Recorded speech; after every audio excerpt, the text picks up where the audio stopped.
With all the news going on in Ukraine and Russia, many people have forgotten about the truckers in Canada. We've seen a massive amount of freedom restored, not only in Canada but around the world, and it's largely thanks to those truckers. We know some of them are already in prison. We saw Tamara Litch not only arrested with handcuffs but also brought to the court in shackles.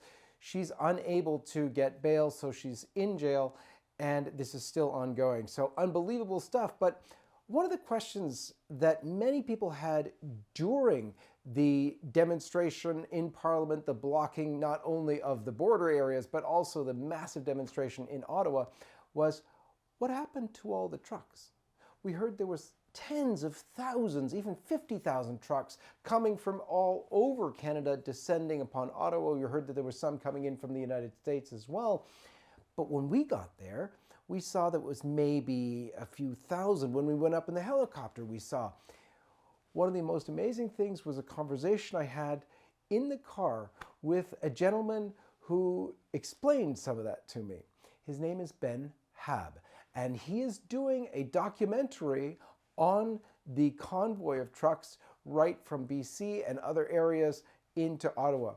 They were there on the ground filming the whole way through. And he can answer that question for us. What happened to all the trucks in the convoy? Stay tuned.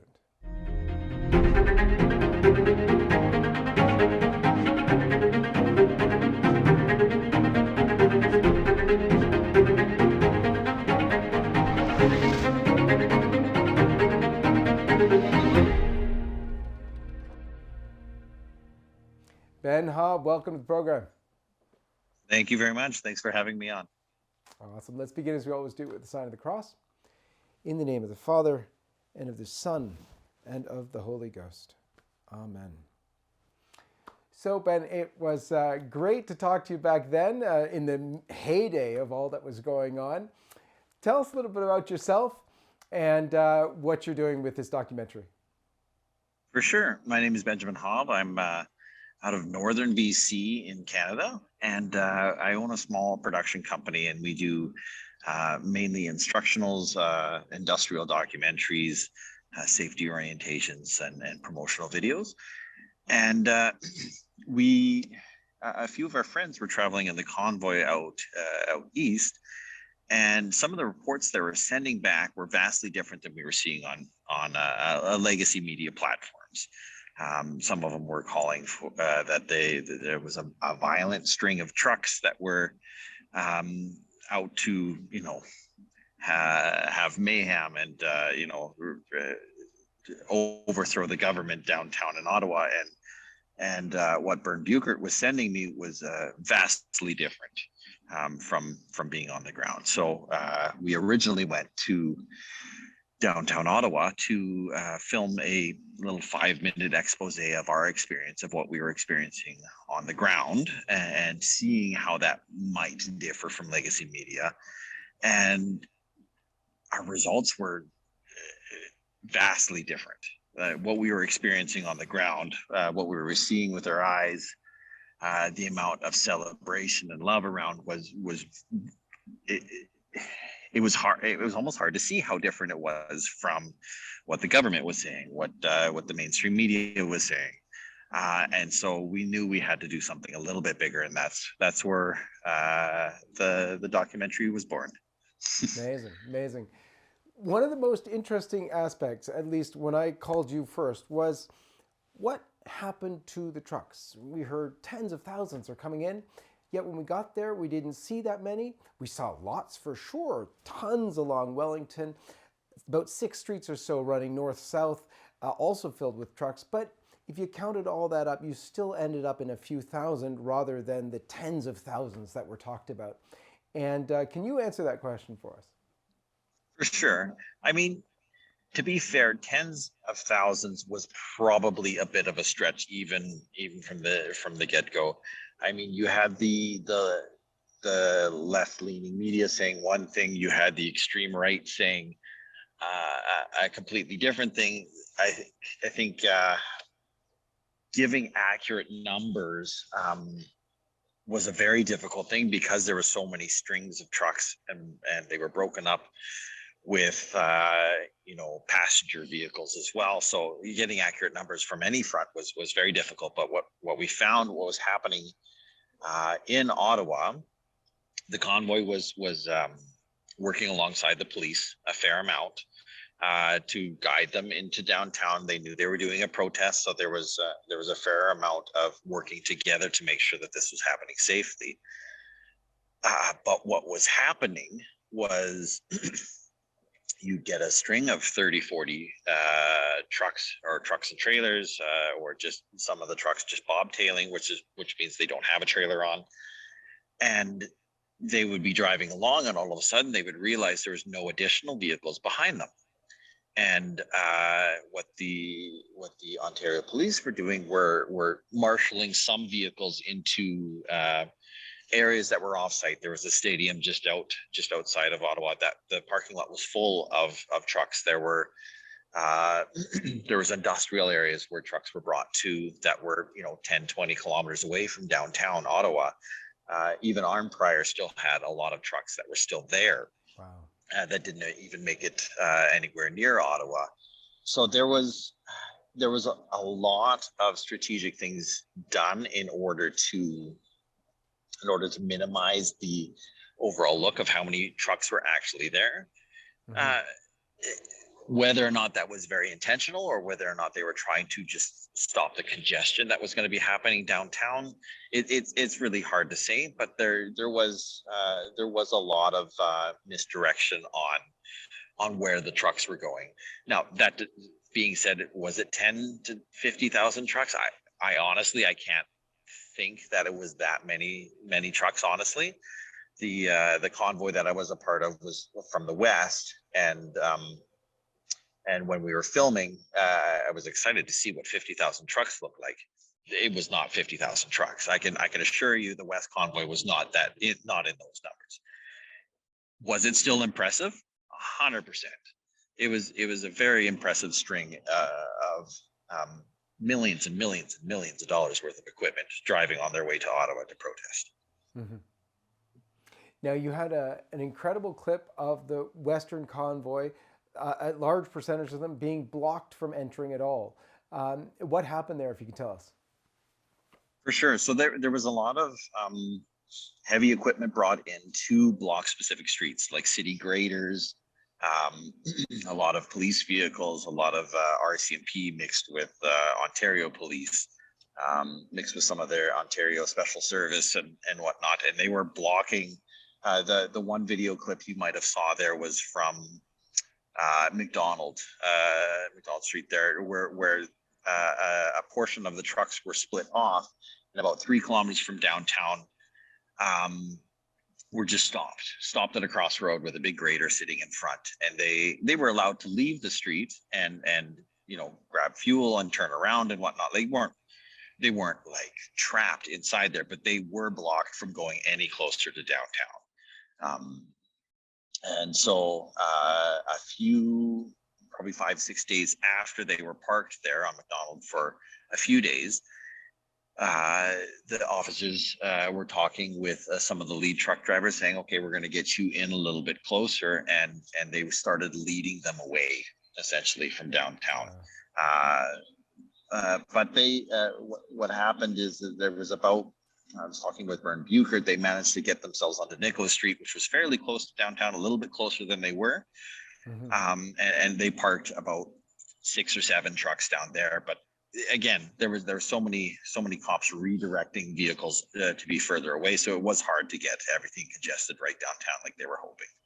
Right. So you had talked to me about in the stadium, there were trucks parked. In some abandoned malls, there were trucks parked. Yeah, there was parking lots everywhere outside of town. Yeah. So one of the other aspects that I found fascinating was sometimes the truckers were blocked and decided to walk in anyways. Tell us the story about the Quebec blocking there. Oh, for sure. That was phenomenal. At the border from Quebec into Ottawa, there was a fairly large blockade from the officers with heavy equipment, and a large string of trucks from Quebec and from the east were blocked from getting downtown. And this was the very first day that we were down there. And so the party like, I say it's a party. It was a giant celebration. It was like, I it was essentially like Canada Day, your 4th of July on steroids. It was, you seen Canadian pride and this massive um, earnest love towards Canada being celebrated downtown. And Quebec was stuck on the other side of the border. They abandoned their trucks. They all got out. They walked across the bridge and they joined their fellow Canadians downtown. And uh, Albertans and Quebecers, they have a little bit of animosity towards each other once in a while. It's like a good hockey game there. You know, there's going to be a little bit rougher rougher situations if the Quebec and Alberta was in a hockey game together. But what you saw was like a genuine love for one another. There was hugging. You know, you see an Albertan Canadian with a big cowboy hat on and a Quebecer flying his Quebec flag, and they're hugging and crying together because they've seen their freedom eroded in Canada, and to have them come together in this kind of unity, like we've never seen that kind of unity before. It was awe-inspiring, and I knew every minute we had the camera rolling, we were capturing something special and we're capturing a piece of Canadian history. Yeah, that was so evident for everyone who was there. It was a party like none other, but I don't mean party in that kind of sense of just For sure, I frivolity, understand what but you're it was saying. a Yeah. deep, deep love and appreciation for one another. It was unbelievable. Never anything I've experienced like that before in a public setting like that. So there was a huge beauty. And yet there was this mismatch between what was going on in the mainstream media, what was being said by the prime minister and the politicians, and then the reality of the situation. Just the other day, we heard the report of the investigation into the truckers, the donations into the GoFundMe page, saying that nope, it wasn't as it was claimed, that there was largely foreign donations. 88% were from Canadians. Nope, they didn't find any bad actors in the list. They went through and tried to investigate and see who might have. So it's a fake narrative coming that led to some of these really draconian measures, especially going after people's personal bank accounts. Unbelievable. But just how did all that strike you as you experienced yourself the convoy and then saw the resulting Emergency Order Act and going after people's bank accounts? Now some of the trucker leaders arrested without possibility of bail and in shackles in court as if they're some kind of threat to the public. Confusing, I would say, to say it lightly. It was, I always felt like there was little bits of bias on different outlets. You would take what you would see as a grain of salt, and I had a little bit of background with that. I film for Legacy Media quite often. If there's a story up in Fort St. John, they'll often hire our firm to go capture some footage and conduct some interviews, and we have done that before. So I've seen the result also of what they've picked out of our footage. We'll have a whole interview based around something, and they'll say something along the lines of like, well, it's unfortunate that some of the farmers are losing their land, but the economic benefit is tremendous for our area. All they'll take is, it's unfortunate some farmers are losing out on their land, and they'll cut it there. They won't tell the whole sentence. Yeah. So seeing that firsthand with the footage that we've prepared for Legacy Media, it makes you second guess what you're watching, if that's the full story, because I could see it happening with our own footage that we were providing. Now to be downtown and filming the items that we're filming and seeing what their focus is on. There was a Confederate flag that was downtown. There was a Nazi flag flown at one time. As soon as I seen those reports, I actively spent 8 hours looking for one of those flags, for looking for a Confederate flag, for looking for these moments, and I could not find it.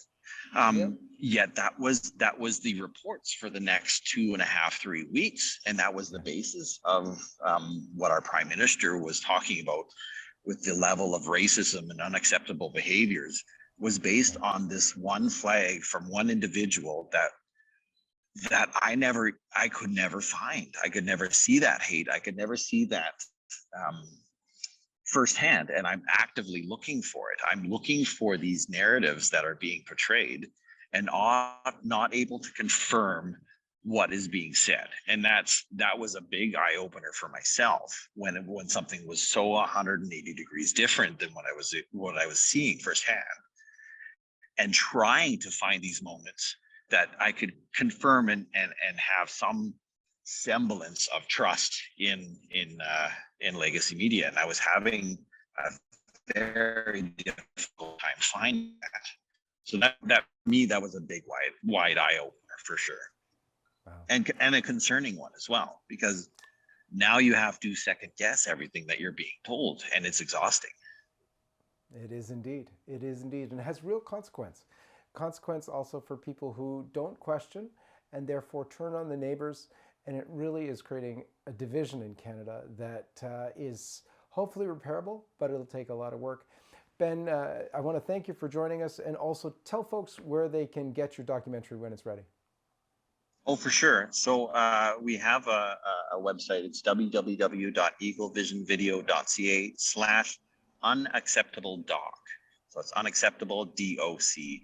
And there we'll be slowly posting a few updates as we're going along. We're currently just outside of Indian Head, Saskatchewan, traveling our way all the way back to Ottawa, grabbing more interviews as well with people that were having experiences both with Coots down the Coots border down in Alberta, as well as all the way over to Ottawa. So we just met up with a truck driver in Indian Head called Pretty Boy Spencer.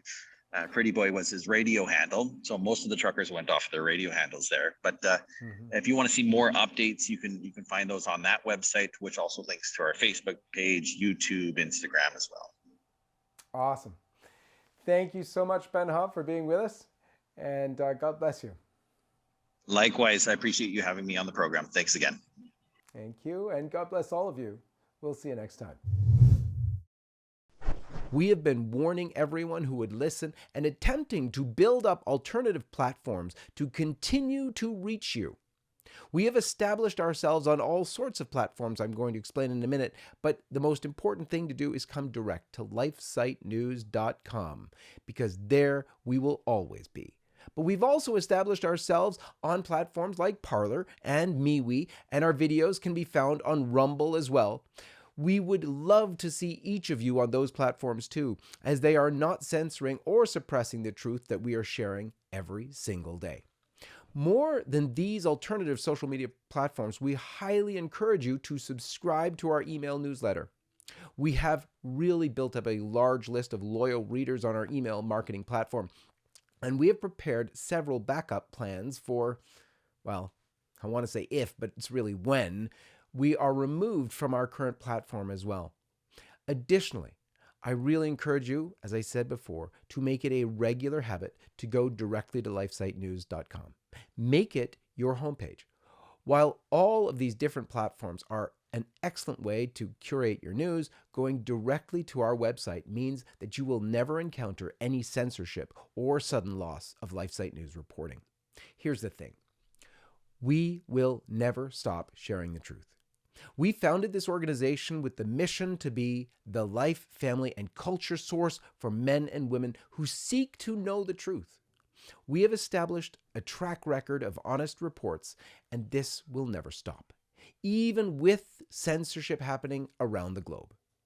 Again, I'm encouraging you to join us on Parler, MeWe, Rumble, and on our email list. You can find all the direct links in the description of this video. May God bless you and keep you, and we are so thankful that you've chosen to follow and support LifeSite News. I'm John Henry Weston, co-founder and editor-in-chief of LifeSite News.